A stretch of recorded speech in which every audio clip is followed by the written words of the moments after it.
江婉星也不知道自己小姨存的是什么酒，酒劲挺大的，她一口气喝了整整1瓶，下肚没几秒钟，胃里已经有了翻涌之感，头晕目眩了，双脚如同踩在云端。但头一晕起来，心中的感情反而更加翻涌，比酒精还要烈，还要燃。酒壮怂人胆，更何况江大小姐这辈子就从来没怂过。她拧了一下浴室的门把手，居然没拧动。苏无忌这家伙在江少校卧房的浴室里洗澡，居然还反锁上了门。哼，防谁呢？不过这种浴室的玻璃门即便反锁了，只要把在外面的把手凹槽位置一拧，也就开了。江婉星打开了门，房间里的水汽和雾气迎面扑来，热腾腾的，就像是今天晚上从天而降的惊喜和幸福。谁啊？苏无忌听到了动静，隔着浴帘问道。江婉星说道：无忌，是我。此时他的俏脸已经在酒精的作用下变得通红通红，整个人看起来如一朵花，在将开未开之时便已是娇艳欲滴。苏无忌：哦，是你啊，婉星。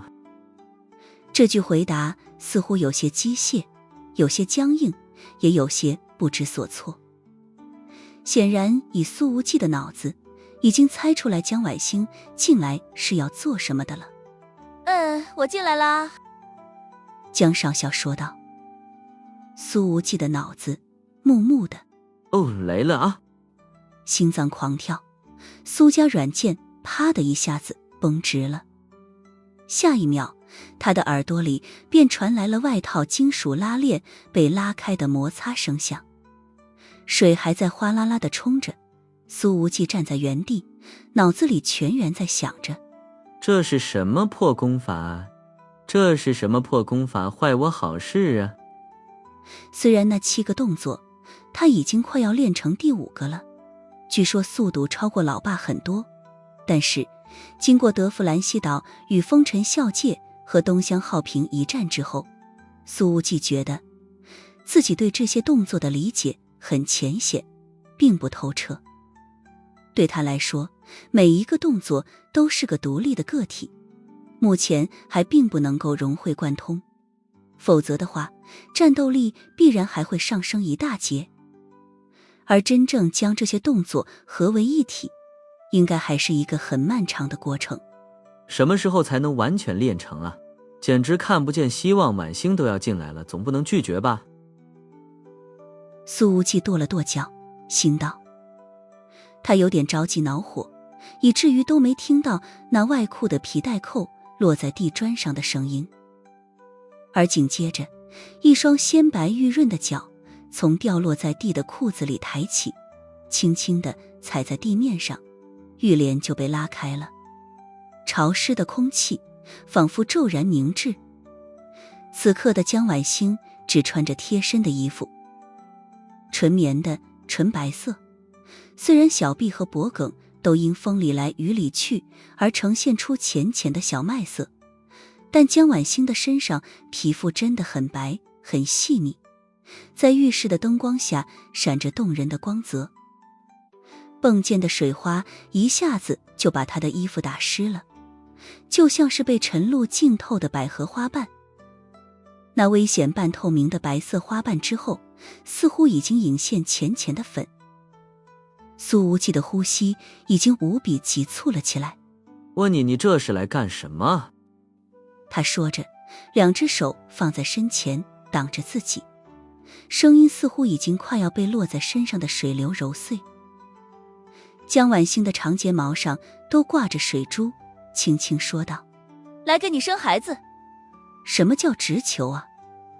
水珠顺着泛红的修长脖颈流落，在锁骨处聚集成小小的水潭，而从他口中散发出来的酒精味道与水汽交织着，让浴室里充满了一股荼蘼的气息。苏无忌，这咱们这个年纪生孩子太早了吧？江晚星认真看着他的眼睛，说道：从现在开始算，要是生10个，不早了。从拉开了浴帘之后，他的眼光就一直落在苏无忌的脸上，根本没有低头看一眼，还挺想看的。生10个，你喝酒了？苏无忌问道。问这话的时候，他下意识地低头看了一眼。江少校的身材真的太好了，无比健康的肌肉线条，配合着凹凸有致的体态，那视觉冲击力简直强大到无以言表，以至于苏无忌根本不能用什么特别的词语来形容，稍微多形容2句，就得整段删改。这种时候，苏无忌居然还能跟对方聊天，也不知道是意志品质比较坚定，还是遗传了某些比较小受的家族基因。江晚星的气息有着很明显的灼热，他说道：喝了一点。他现在的头很晕，眼神已经明显变得有些迷离了，而酒精又加倍放大了他心中的感情以及身体的反应。苏无忌盯着他的眼睛说道：好像喝了不止1点。他的话还没说完，江晚星的身体便已经贴了上来，他的双手搂住苏无忌的脖子，那眼神中的雾气让苏无忌有种想要深陷其中的冲动。江晚星的语气里透着一股倔强，说道：我的确是喝了1瓶酒，但我很确定的是，我现在所做的就是我最想做的事情。我不在意你和白木哥或者穆千羽怎么样，无忌，我只想给你生孩子，现在，立刻，马上。这就生。显然江少校在这方面确实是没什么经验，根本不知道为了孩子的健康发育，起码得提前戒酒3个月才行。这么着急吗？苏无忌感觉自己快要爆炸了，他的嗓子眼里全是火热的感觉，哪怕身处满是水汽的地方，也仍旧感觉到自己口干舌燥。对，就这么着急，我已经着急很久了。江晚星说着，终于吻了上去。苏无忌的双手环着江晚星的纤腰，在本能的驱使之下，也开始给予了热烈的回应。从花洒里喷出的热水哗啦啦地落在他们2人的身上，再汇成涓涓细流而下。只是水流在流到2人的肌肤相贴处时，便受到了阻碍，只能绕道而行。一开始江少校的动作是有些生疏的，毕竟在这方面没有太多的经验，但他是打直球的，平时在部队里就是一往无前，此刻也是不管技巧，直接用唇枪舌剑蛮不讲理的进攻。女生的这种生疏又主动的动作，偏偏带有一种无比让人着迷的魅力，横冲直撞，不管不顾，口中还带着酒精的辛辣与霸道。此刻的江晚星就像是一颗炽烈的星星，而苏无忌跟白家姐姐练习过好几次，跟不熟练的江晚星相比，简直是称得上巧舌如簧，将对方的攻势一一化解，并且还能柔中带刚的反攻。酒液所残存的味道混合着2人急促的呼吸，在水雾升腾的浴室里酿成了浓得化不开的暧昧与热烈。江少校很快便在酒精和苏无忌的内外双重攻势之下，彻底放弃了防守。有不少水花都迸溅到了2人的嘴里，但他们毫不在乎，攻势反而变得更猛烈。而苏无忌的手终于不满足于放在对方的腰背上了，而是往下滑了10几公分。此刻他终于明白为什么江晚星有那个外号了。苏无忌的头脑彻底不清醒了，一用力便扯开了那些仅剩的纯棉布料了。当整个掌心倾覆上去之后，极致的手感与触感简直要在整个手掌之中爆炸开来。20分钟之后，方千雪的手里拎着小半瓶酒，晃晃悠悠地打开了卧室门。至于消失的大半瓶，都在她的肚子里了。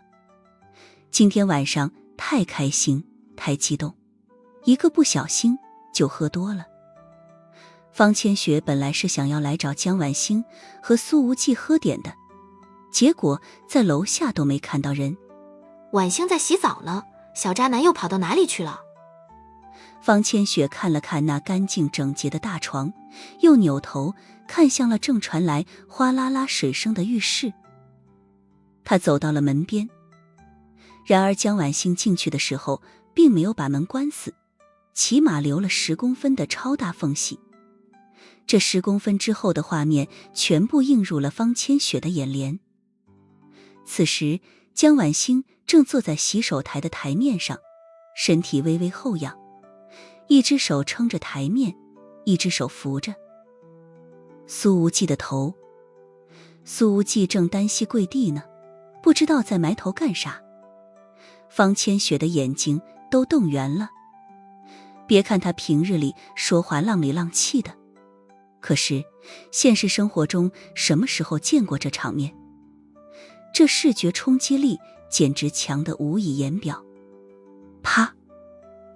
酒瓶掉在地上，直接摔碎了。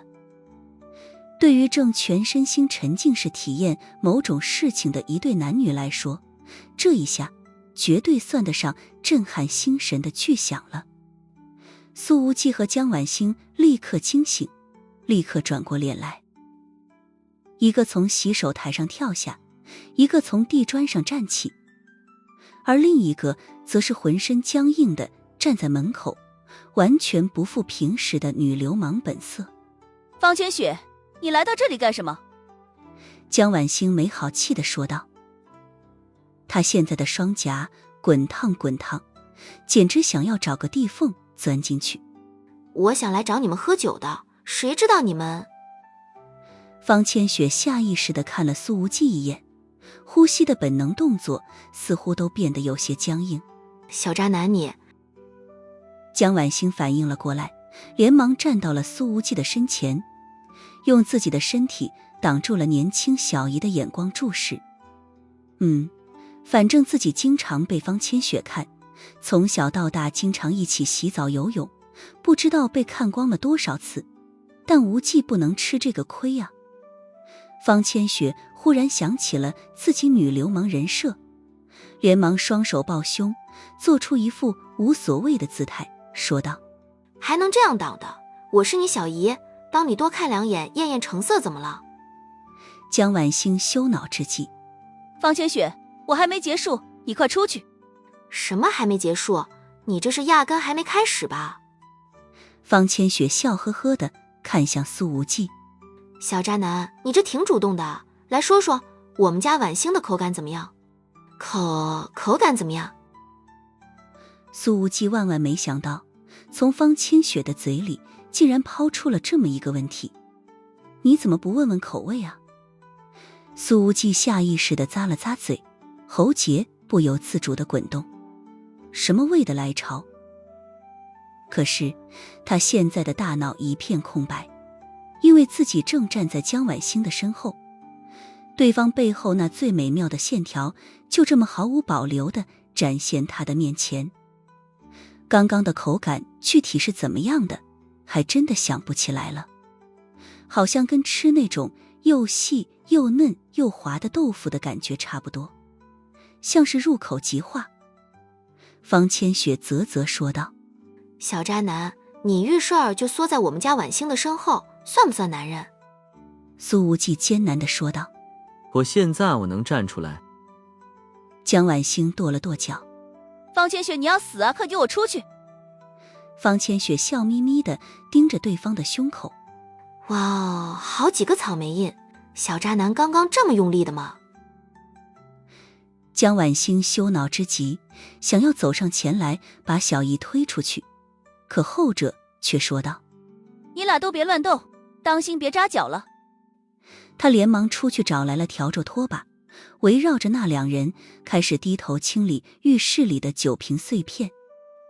确实，方千雪还真的没有再趁机多看苏无忌的身子一眼。江晚星也真的就没有再动，而是往后稍稍退了半步，用自己的后背贴住了身后的男人，似乎这样能把苏无忌挡得更严实一些。可他这么一贴，自己就立刻被枪顶着了。苏无忌艰难地说道：要不你拿一条浴巾给我挡着也行。浴巾正放在门后的架子上呢，江晚星要是挪过去，苏小季就又得暴露了。挡什么挡，我又不稀罕看。方千雪一边低头拖着地上的酒液，一边呵呵说道：真的当本小姨我没见过没吃过。江晚星：你也吃过？你呀你，要死了你！方千雪说着，扫了一眼江晚星那仍旧在泛红的肌肤。我脱干净了，你们重新冲个澡吧，该干啥就继续干啥，就当我刚刚没来过。苏无忌没好气地说道：你都砸了个酒瓶了，我还能当你没来过？方千雪，你真是讨厌死了！江晚星连忙把小姨给推出去了。还能继续吗？当然可以。随后江晚星一把将苏无忌重新拉回了浴室里。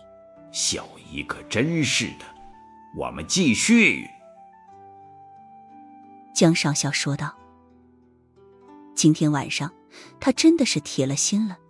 哦，好听你的，方千雪这个女人实在是乱来，打碎的那个酒瓶吓了我一大跳。苏无忌打开了花洒。还是我们家晚星好。废话，小姨和外甥女怎么比？该我了，男女平等。江少校说道。哈，这有什么好争的？苏无忌的目光却看到了对方身上的几处伤痕，他的眼睛里涌现出了清晰的心疼之意。那白皙的肌肤之上有子弹伤，有匕首伤，有些是旧的伤痕已经淡了许多，有个别是这2年新添的，颜色还有点暗红。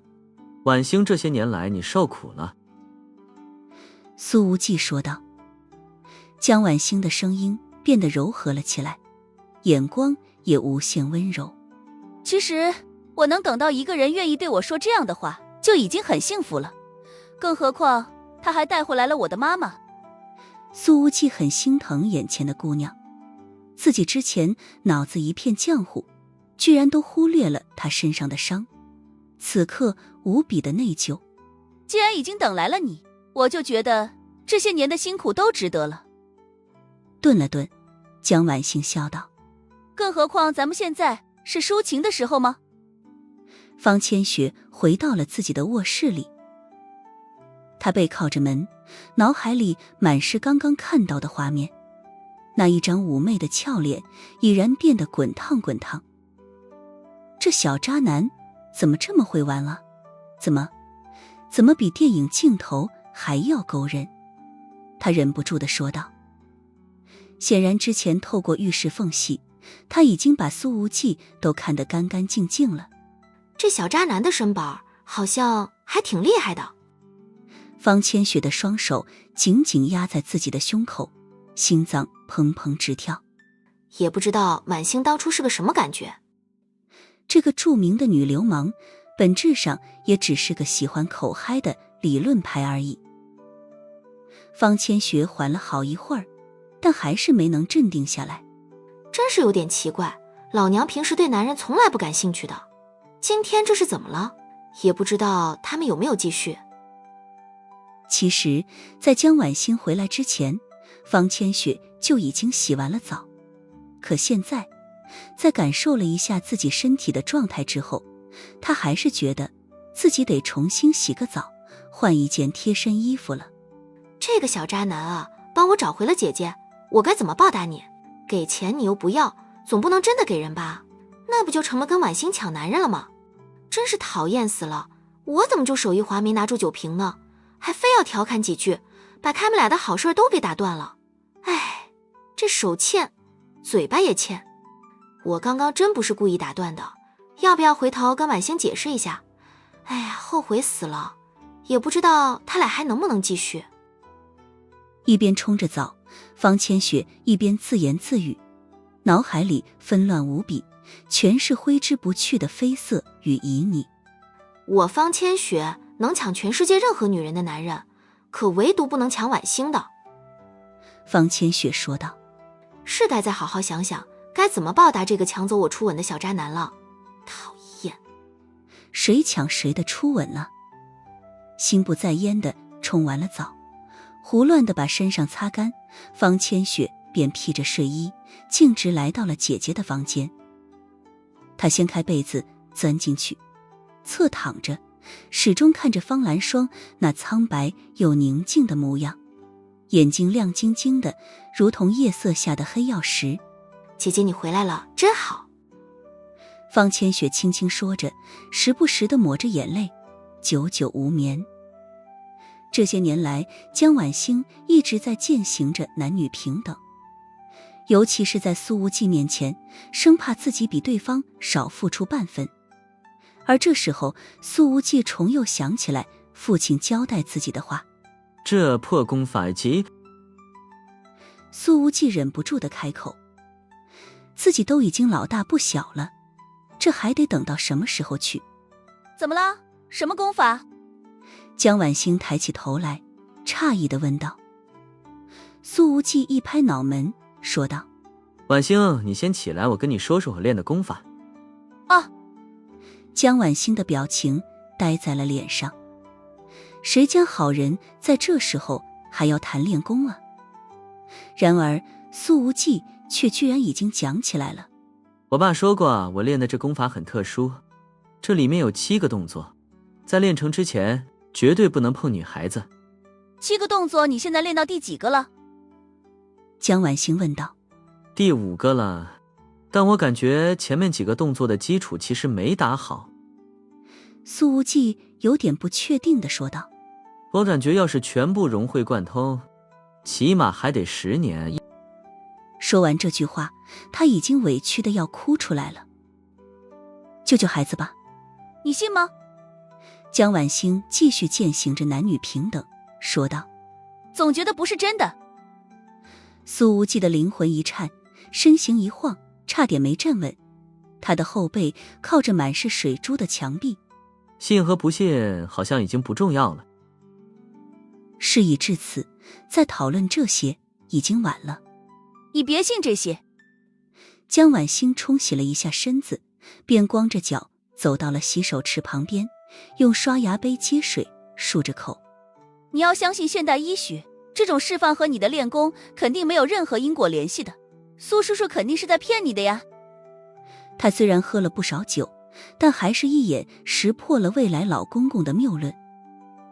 最关键的是，刚刚江婉星虽然帮了苏无忌，可他自己却被弄得不上不下的，酒精仍旧在对身体深处的某些反应进行着助燃。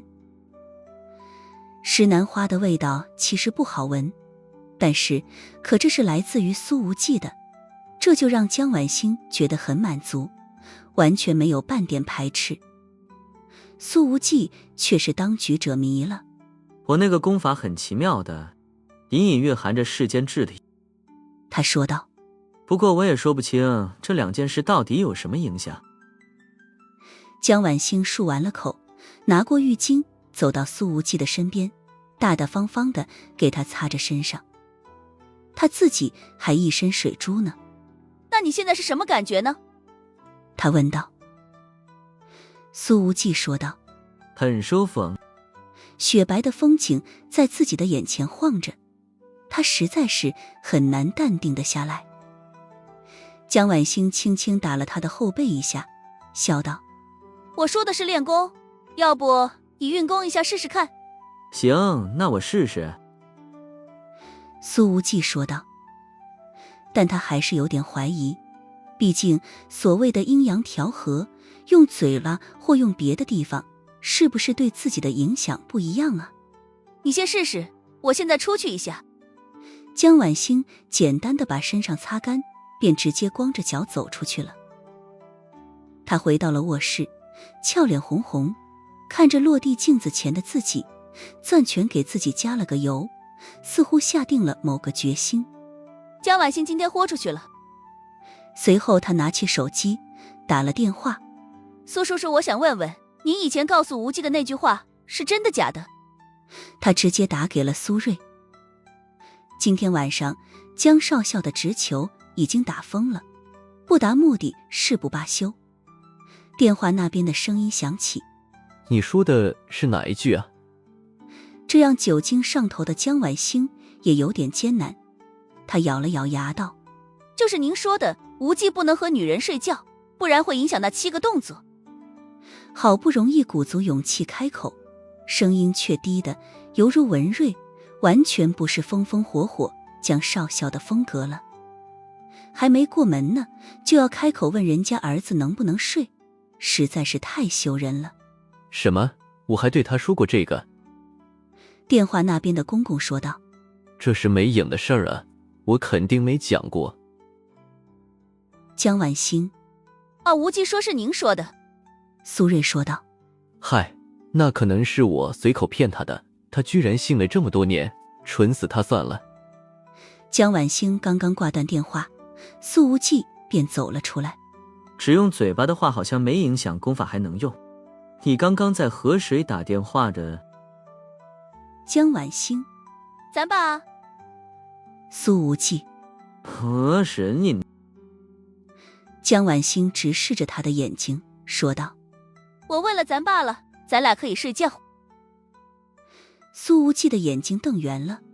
哼啊10分钟后，苏无忌躺在床上，看着缓缓坐下来的江婉星，觉得简直像是在做梦。江婉星的眼神里闪着迷蒙的星光。你现在什么感觉？有点紧啊。苏无忌眼睑一该，扶着对方的纤腰。你呢？江婉星撑着苏无忌的胸口，掌心中的汗水暴露了他的紧张。有点疼。清爽的夜风拂过窗畔，夜空里的星星眨了眨眼，秋日的凉月仿佛都变得温柔起来。此刻苏无忌分明看到身上这个正在声色探索的坚韧姑娘，她的眼睛里所盛满的星光比窗外的万家灯火更璀璨。今夜的首都星光漫溢，德弗兰西岛还残留着硝烟的气息，而在漫天星光的首都夜空下，另一种旖旎的硝烟正在悄然弥漫。苏小处这个江湖称号从此成为了过去式。也许由于在浴室里已经有了铺垫和预热，所以这一回苏无忌的状态偏偏出奇的好。等他宣布动作结束的时候，江婉星下意识地看了看墙上的时钟，11点钟开始的，12点28分结束的。我的天，88分钟简直要了命。他的声音似乎都被鬓角的汗水浸湿了。饶是江婉星的身体素质极好，体力极佳，可第一次就这样折腾，实在是扛不住了，手指头都不想动一下了。疲惫之意虽然从每寸肌肉里漫上来，却又有某种温热的东西在胸腔里涌动。无论身体还是心理，这么多年所缺失的那部分，终于是被眼前这个青年的体温补上了，如在云端，如坠梦境。苏无忌也是一样，浑身上下的每一个细胞似乎都在欢唱着。这么美妙的事情，自己居然这么多年都没体验过。苏瑞这老登不干人事，居然骗了自己那么多年，好想问候一下他全家啊。无忌。江婉星的眼光如水，轻轻说道，真好。确实挺好的。苏无忌说道，他的体力虽然极好，可这么久的无氧运动也确实是有些扛不住了，尤其是小臂肌肉都处于麻木的边缘了，在过去的那如梦似幻的1个半小时里，他的手就没闲下来过，无论是身内还是体外，基本上丈量了江少校的每一寸。江晚星起身，可刚下床便是一个踉跄，发酸的腿部肌肉让他差点摔在地上。你干什么去？苏无忌问道。喝点水。江晚星的嗓子明显有点哑了。你喝不喝？苏无忌说道。我也很渴，感觉嘴巴里有点咸。江晚星转过脸，面红耳赤的一跺脚。不给你喝，齁死你！隔壁，方千雪正看着熟睡中的姐姐，自己则是全无睡意。这个江晚星简直吵死了。方千雪不满地哼哼道。还敢说本小姨浪，我看呀，跟她一比，我简直就是雏儿。不对，我本来就是雏，才30多年的雏儿，好悲哀，都被外甥女甩在后面了。年轻就是身体好，这个小渣男真能折腾啊，都把我们家晚星折腾成什么样子了，也不知道到底是一种什么感觉。等明天早晨起来，得好好的问问晚星，就是不知道这俩人还能不能起得来呢。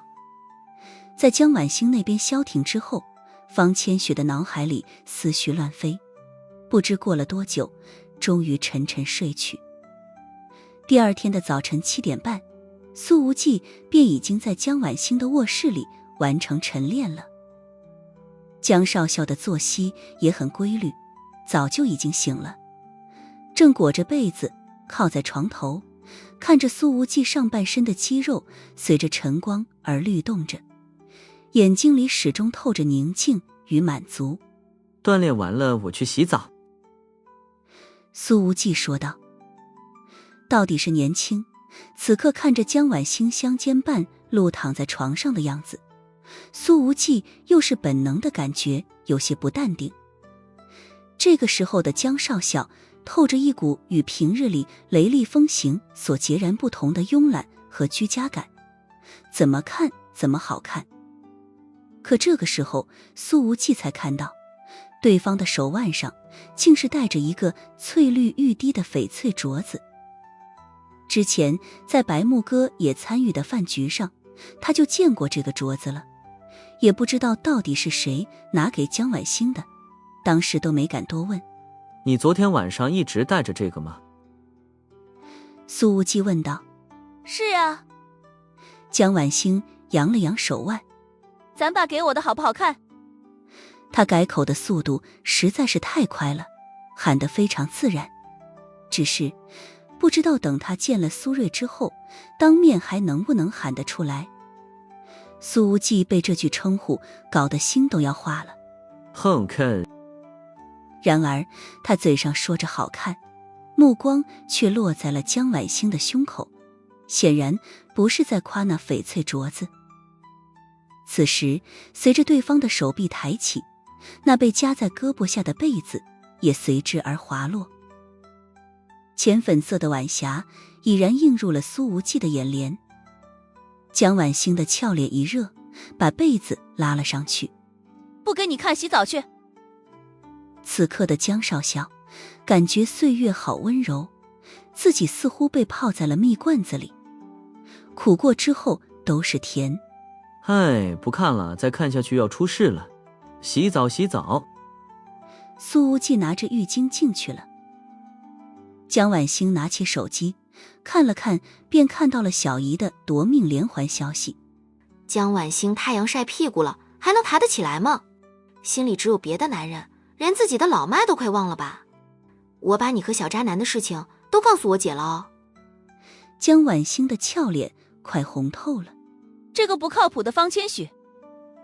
他掀开被子，立刻起床去卫生间洗漱，浑身上下只有一个镯子。等他和苏无忌穿好衣服走出来，方兰霜正坐在餐桌边，小口地喝着粥，看着女儿和女婿并肩走下来，眼神里尽是欣慰。晚星这孩子眼光真好。方兰霜心中想着，我这些年还担心他的性子太直，不要被渣男骗了，现在看来，这担心就有些多余了。江浩斌脑门乌青，看着并肩下楼的姐姐和姐夫，倒是没有流露出太多八卦的眼光。在他看来，俩人应该早就住在一起了。昨天晚上方千雪被吵得那么厉害，江浩斌偏偏睡得死沉，什么都没听见。当然，也可能并不是睡得太死，而是给姐夫磕头的时候撞出了脑震荡。方千雪笑眯眯地说道：江晚星，一会儿回去换件高领的衣服，脖子上怎么红了？被小渣男掐的。江晚星闻言一愣，眼神立刻变得有些不自然。他抚了一下脖子，才反应过来，没好气地说道：方千雪，你诈我呢？我脖子上明明什么都没有。在洗漱的时候，他检查过，几乎所有的草莓印都集中在胸口和自己的外号位置上了。还好脖子上干干净净，不然这般是没法上了。江晚星随后坐下来，给苏无忌盛了一碗粥。多吃点。方千雪笑眯眯地说道：我特地让阿姨煮的生蚝海参粥给你们补补。江晚星表面上没有表情的盛粥，在桌子下面则是踢了小姨一脚。苏无忌对这一切似无所觉，稀里呼噜地埋头喝粥。而这时候方兰霜说道：晚星，你得对小苏好一点，在德芙兰西岛她出生入死。江晚星笑道：妈，我知道，你昨天晚上都跟我说了好多遍了。苏无忌也说道：阿姨您可别客气，这都是我应该做的，晚星对我一直都很好的。方千雪揶揄道：咻，小渣男，你这怎么还喊阿姨呢？这不该改口了吗？方兰霜用筷子轻轻戳了妹妹的脑袋一下。老大不小的，天天也没个正形，这么多年也没见你找个男人抓紧把自己嫁出去。方千雪搂着姐姐的胳膊：姐，我谁也不嫁，就黏着你。由于姐妹俩的年纪差距挺大的，长姐如母这个词几乎是为方兰霜量身定制的。方千雪从小到大，几乎所有的事情都是方兰霜在操心，真的是在当女儿养了。随后方千雪看着苏无忌，表情认真了起来，道：无忌。他这么一喊，倒是让苏无忌浑身不适应，还不如喊自己小渣男呢。你救回了我姐。方千雪说道：以后但凡有能用得着我方千雪的地方，只要你开口，我赴汤蹈火。这么没正形的女流氓突然说出这么认真的话来，让苏无忌的神情微微一震。江晚星刚刚还在桌子下踢小姨呢，结果直接被这一句搞得眼圈都红了。行啊。苏无忌把刚刚喝光了的空碗往方千雪的手里一塞：再给我盛碗海鲜粥，不能有1粒米，不然我一口都不喝。方千雪一叉腰：小渣男，你要死啊！你就是故意为难我啊！还没有1粒米，你怎么不让我直接请你吃海鲜自助啊？方兰霜笑了，他显然看出来苏无忌就是在故意缓和伤感的气氛。江晚星揉了一下眼眶，起身拿过碗说道：我来给盛吧。苏无忌能在自己家里吃早饭，对他来说真是一种难言的安宁与幸福。小苏，这次你就在家里多住2天。方兰霜本想好好打听一下苏无忌的家庭，可这时候忽然传来了汽车轰鸣声。10几台挂着首都军区牌照的车子已经相继驶到了小院门口。车门打开，邵飞虎率先下来了，拎着大包小包的礼品，而其他车子上也下来了20-30人，军衔最低的都是上校。蓝霜，邵飞虎走进来笑道：知道你回来了，军区里的这些家伙都争着要来看你，我也拦不住。在看到清瘦苍白的方兰霜之后，他的眼睛里也涌现出了恍惚感，想着那架飞机上的军官们，鼻头不禁有点发酸。昨晚邵飞虎回去之后也是一夜没睡，这一大早的便迫不及待地来到了这儿。客厅本来面积不小，可挤了那么多人，已经站得满满登登了。方兰霜站了起来，飞虎哥，你头发白了不少，谢谢大家来看我。全是熟悉的面庞，只是相比较几年前，明显多了些许岁月的痕迹。邵飞虎说道：兰霜，你先吃饭，吃完咱们再聊，我先跟无忌说点事。他随后转向了苏无忌：小子，昨天军区连夜开会讨论，结果一致通过，这是给你的。说着，他从口袋里掏出了一个小盒子，直接丢给了苏无忌。什么啊，搞得神神秘秘。苏无忌笑着打开一看，目光微凝，铺着红色绒布内衬的小盒子里，静静躺着2个肩章，2杠2星，陆军中校。苏无忌的眼眶有些红，笑道：这礼物这么重。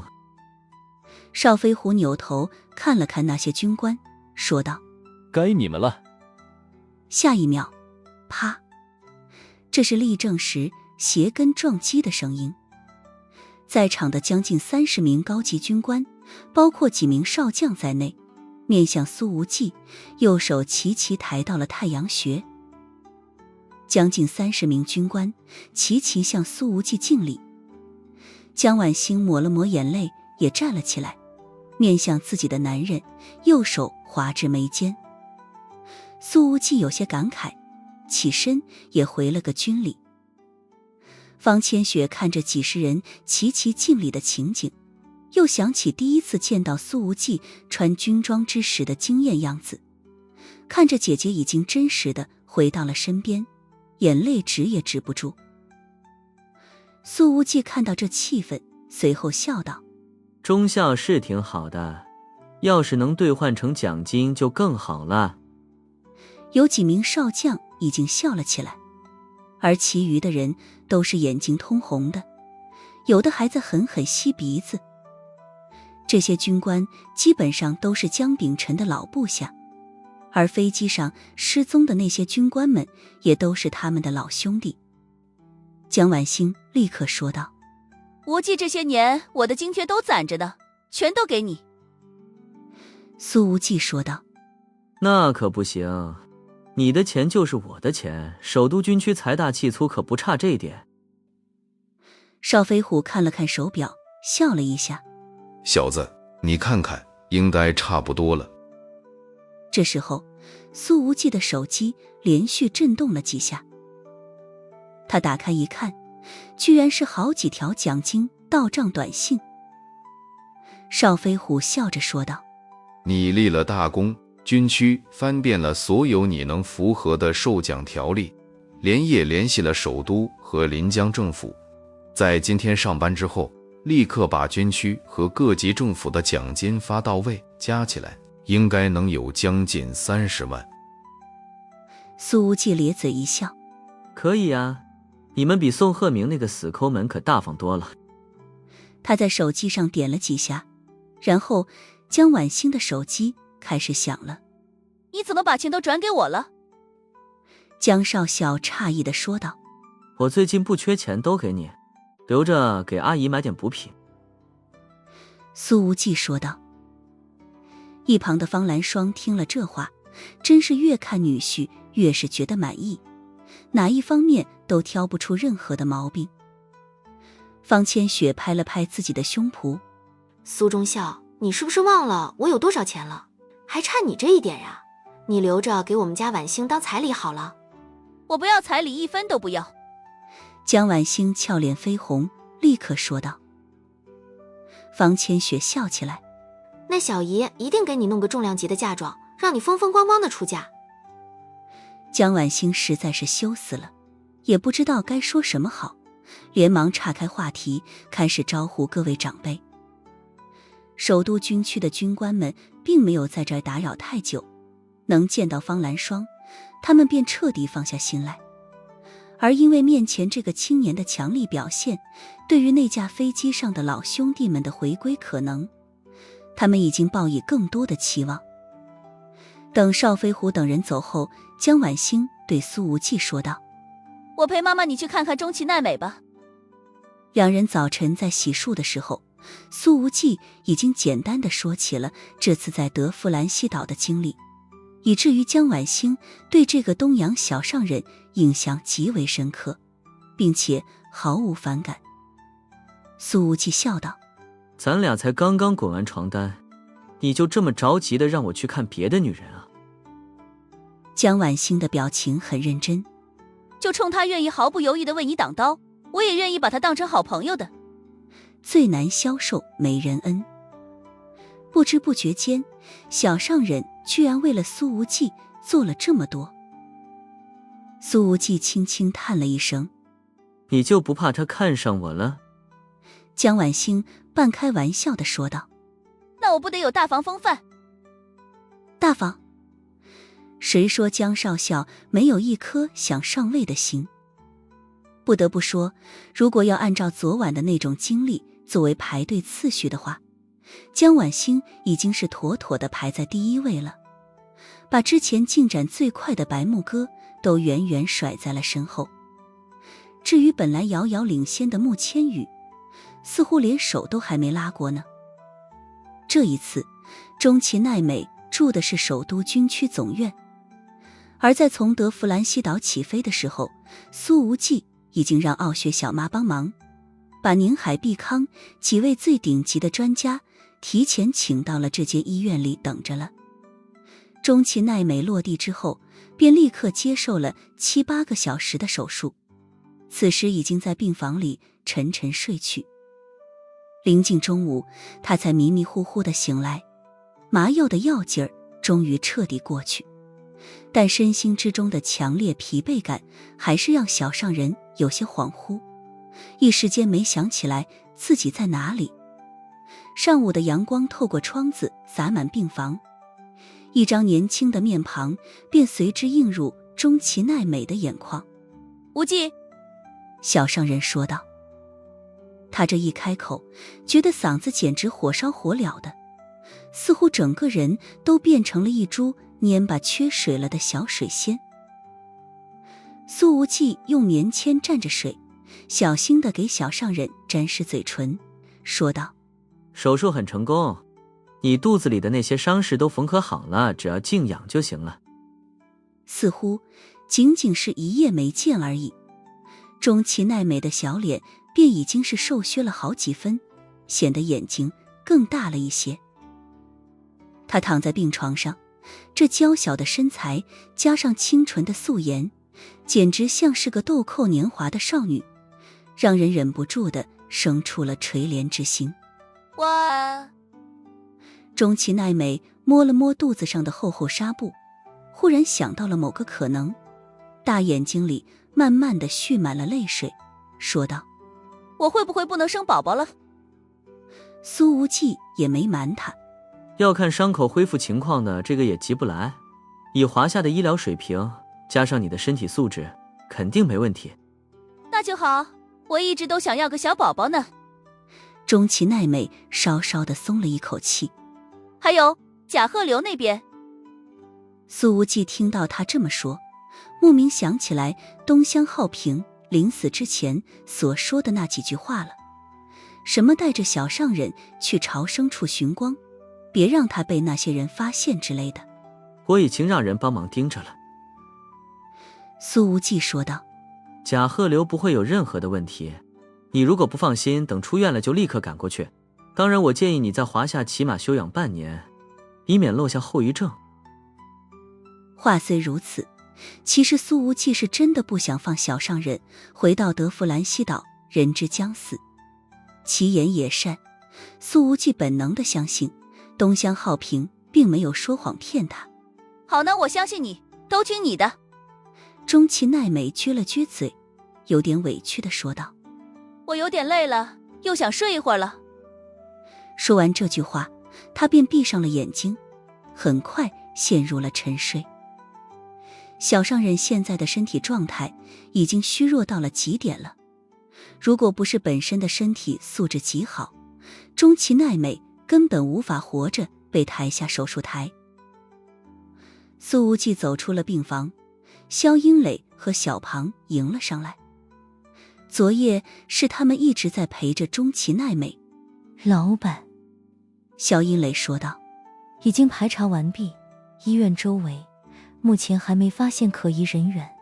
皇后酒吧的事情先放一放，你和小庞最近就留在这边，中崎奈美什么时候出院，你们什么时候再回灵州？苏无忌说道。是，我一定照顾好小老板娘。小庞说道。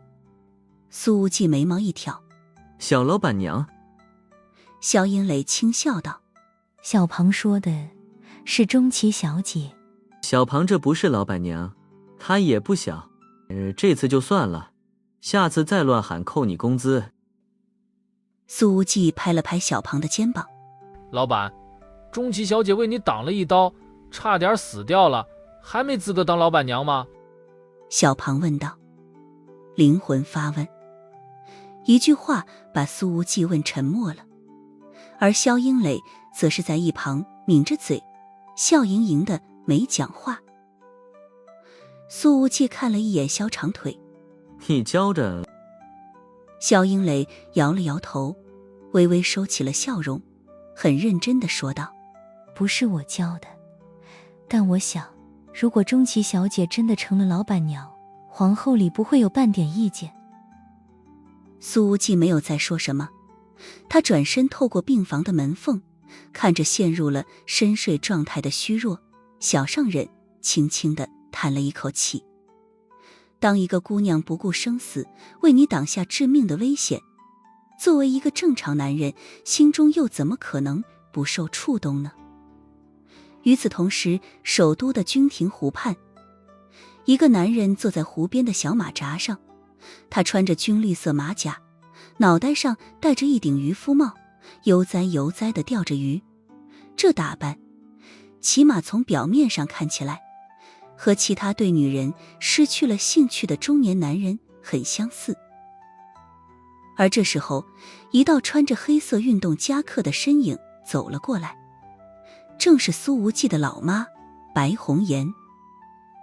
他走到钓鱼男人的身后，打了对方一下。什么不练成功法就不能坑女孩子？你非要这么坑儿子，还坑了他那么多年。钓鱼佬转过脸，抬了抬帽檐，竟是苏芮。他咧嘴一笑，我当是什么事呢？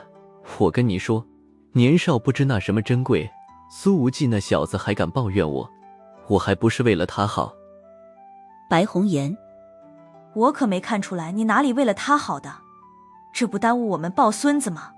小点声，鱼都吓跑了。苏芮说道，我当然是为了他，那小子是没体会过88秒有多丢人。可怜天下父母心，父亲走过的弯路，当然不想让儿子再走一遍。白红颜摇了摇头，哭笑不得。苏芮似乎又想起了某些不太愉快的往事，说道，对了，得告诉那小子一声，千万不要去做什么孕前检查，那玩意太受罪了。随后他话锋一转，说道，医院里还躺着一个东洋小姑娘呢，替无忌挡了一刀，你觉得咱们该怎么办？手术的时候我去看过她了，挺可爱的小姑娘。白红颜笑着说道，不过对于你刚刚的这个问题，有人已经帮你想好答案了。知姐。苏芮顺着白红颜的眼光看了过去，随后眼睛一亮，纯子。一个穿着浅色短款风衣的女人缓缓走了过来。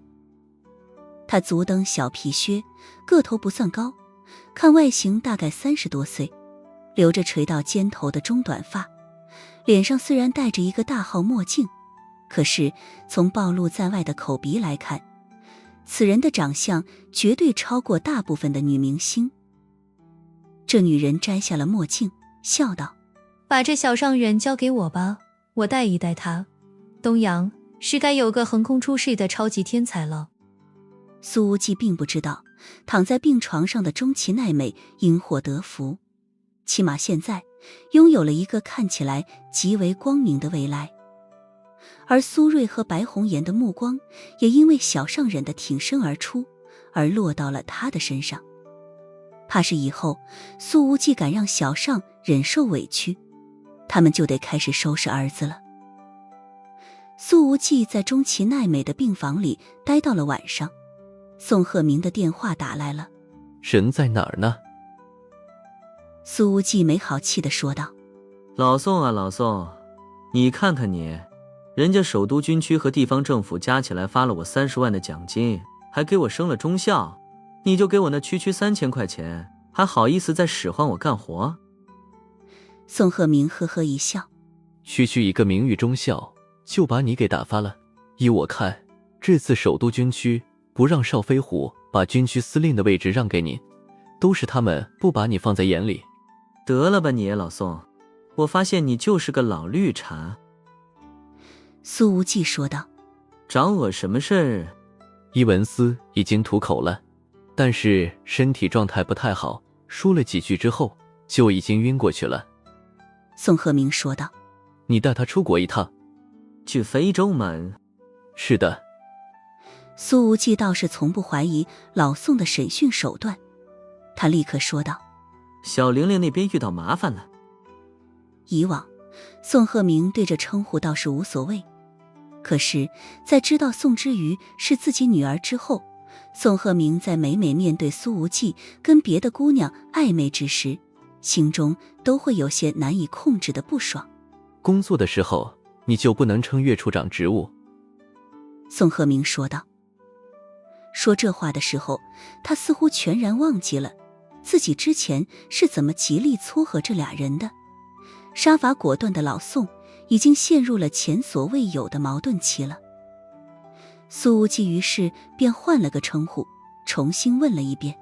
小月月出事了吗？你要不是还得有事让苏无忌帮忙，宋鹤鸣绝对已经把电话挂断了。肯定没出事，不然你现在不是这个语气了啊。苏无忌呵呵一笑说道。直说吧，让我干什么？事关岳冰凌和邵永阳的安全，他也不敢大意。岳处长的特别行动组一切顺利，俘虏了好几个沙溢佣兵，但非洲的沙溢佣兵团成员们级别并不高，并不知道关键性的信息。宋鹤鸣说道。这些重要信息只有伊文斯知道。我明白你的意思。苏无忌眯了眯眼睛说道。飞机安排好了吗？安排好了，10天一早就起飞。宋鹤鸣说道。这次给你安排一架私人飞机，还带一间卧室的，据说那架飞机上还能淋浴，不比首都军区给你的中校实惠。苏无忌呵呵冷笑。老宋，你还能更不要脸一点吗？你要是敢在飞机上给我安排一个美女，我现在就敢喊你爸爸。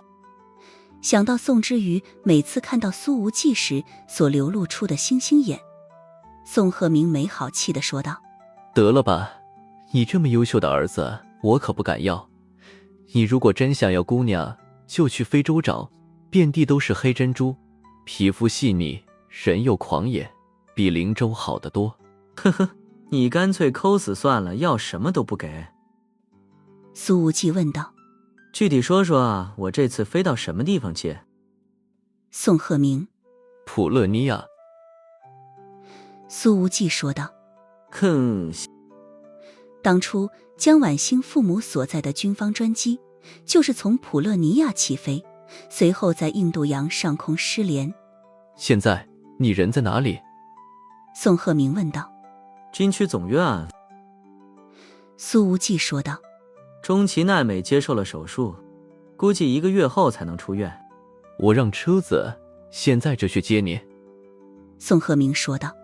伊文斯就在车上，你们立刻去灵州，明早从灵州起飞。不从首都飞？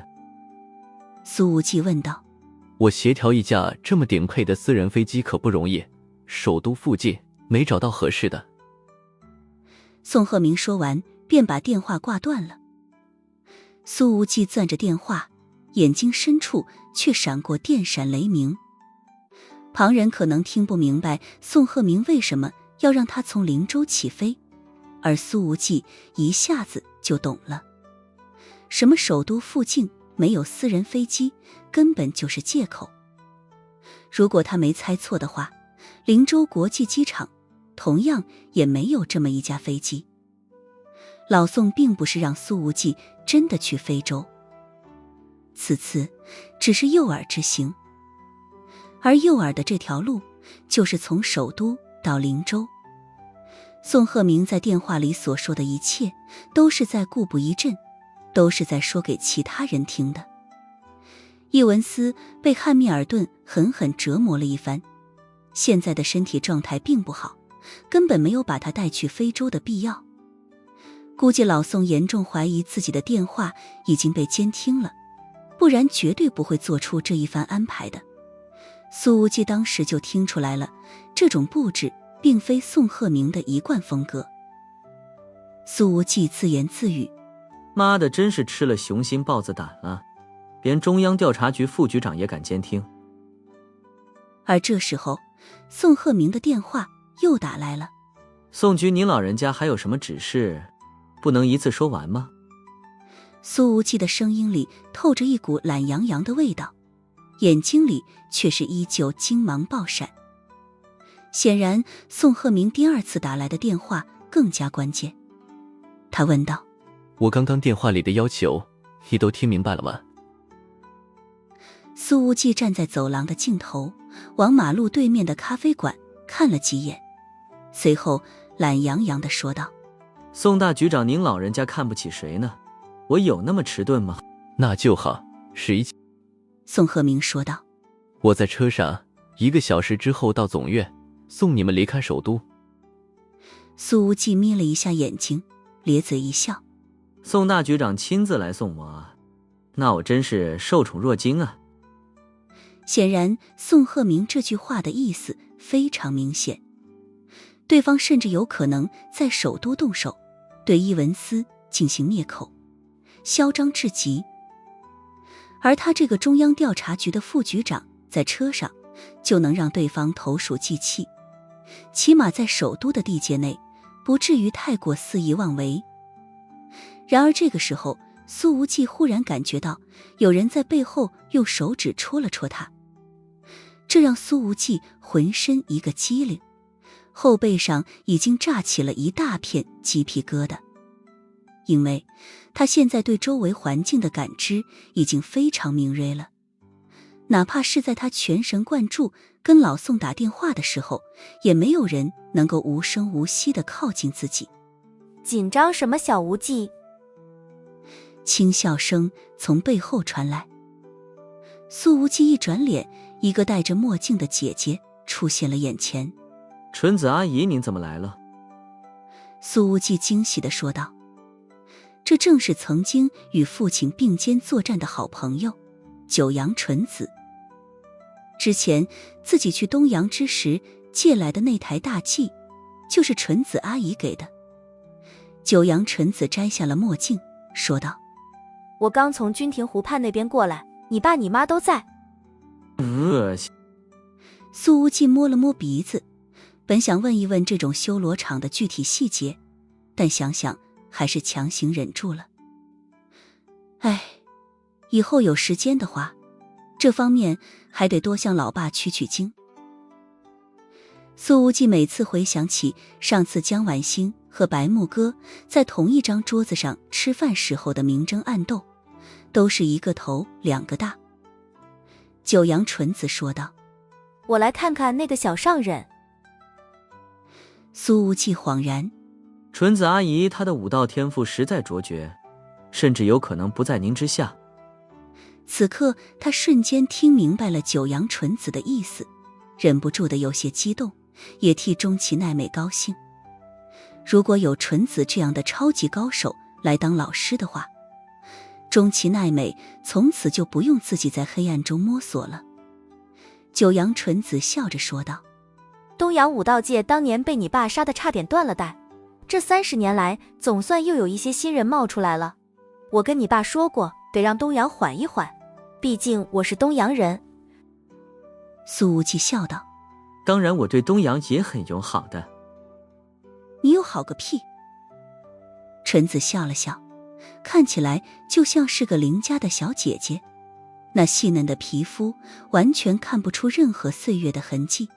走吧，带我去看看那个小上人。好，这次我欠她许多，是个性子单纯的好姑娘。”苏无忌说道。纯子微笑着说道：“你和你爸一样，越欠越多，他欠我的到现在都没还呢。”苏无忌听着这话，额头上冒出了冷汗。一贯口齿伶俐的他，竟是完全不知道该怎么接这句话。他只能讪讪一笑，道：“就是这个渣男太过分了。”苏无忌把纯子带到了病房，而这个时候，钟其奈美恰好醒来了。她的身体太虚了，聊一会儿天就得迷糊一会儿，整个人的状态皆是昏昏沉沉。但是当看到九阳纯子出现在眼前的时候，钟其奈美的眼睛里迷茫进去，反而瞬间变得清亮了起来。显然同为人者，他能够感受到眼前这位姐姐是多么的非同凡响。苏无忌轻笑道：“奈美，猜猜谁来看你了？”钟其奈美的眸子里金光涌动，眼眶瞬间变红。真没想到凋零的东洋武道界竟然还有这种强者。姐姐，如果我没猜错的话，您应该已经站在神忍巅峰了吧？虽然身体虚弱到了极点，但是他的感知力依然还在。九阳纯子对这句话不置可否，而是说道：“钟其奈美，等你出院之后，我教你1年，你同意吗？”钟其奈美先是愣了一下，随后眼泪一下子涌出来了。“我愿意，我当然愿意。”从小孤孤单单的长大，而现在这种被人关爱的感觉简直无法形容。其实九阳纯子和钟其奈美的身材个头都差不多，若是站在一起还真像是一对姐妹。苏无忌也是由衷的开心。“我替奈美谢谢纯子阿姨。”九阳纯子笑着说道：“你谢我干什么？就凭我和你爸的关系，咱们都是一家人。”苏无忌的眼睛里流露出了八卦的光，嘿嘿一笑：“当然当然。”九阳纯子在病房聊了一会儿，起身说道：“我还要去一趟宁海。”苏无忌立刻道：“正好马上有一台车送我去灵州，咱们顺路。”九阳纯子微笑道：“好，那我搭你的车。”当苏无忌和九阳纯子上了中央调查局的商务车之时，总院门口的咖啡馆里，一个男人掏出了手机，打了个电话：“报告可以动手，只有苏无忌和一个年轻女人带伊文斯离开，不足为惧。”而电话那边却说道：“苏无忌并不好对付，保险起见，我还是建议头派2名巅峰上人出手吧。花钱养了那么久，是该让他们活动活动身子骨了。”